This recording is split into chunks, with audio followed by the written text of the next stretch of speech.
প্রকৃতির সতেজ রং নবসাজে দিক পাল্টিয়ে বিদায় নেয় বসন্ত। ফাল্গুন এবং চৈত্রের 2 মাসের রাজত্ব শেষ হয়ে শুরু হয় বৈশাখ। আসসালামু আলাইকুম, আমি তাসলিমা আক্তার আপনাদের সাথে আছি মাস্টার মিডিয়া থেকে।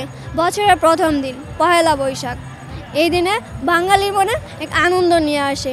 আমার কাছে ভালো লাগছে। প্রথমে আমি আসছিলাম, অনেক ভিড় ছিল, কিন্তু এখন আসতে ভিড় কমছে, আমার ভালোই লাগছে। অনুভূতি খুব ভালো। আজকে 2 বছর পর আমরা শুভ নববর্ষ পালন করতেছি, ভালো লাগতেছে। পহেলা বৈশাখ সকালটা শুরু হয় আনন্দ শোভাযাত্রা দিয়ে। ভালো, বেশ লম্বা একটা সময় পর আমরা বের হলাম, মনে হয় লাস্ট 4 বছর পর মনে হয় শুভ নববর্ষ এইভাবে মনে হয় উদযাপন করা হচ্ছে। আম পাতা জুড়া জুড়া মারবো চাবো চড়বো গুড়া ওরে বুবু সরে তারা নববর্ষের শুভেচ্ছা, শুভ নববর্ষ। আমরা এরকম ভাবে এত ভালো পাইনি আগে, আর এরকম ফিলিংস হয় নাই। রমনার বটমূল থেকে আমি তাসলিমা আক্তার।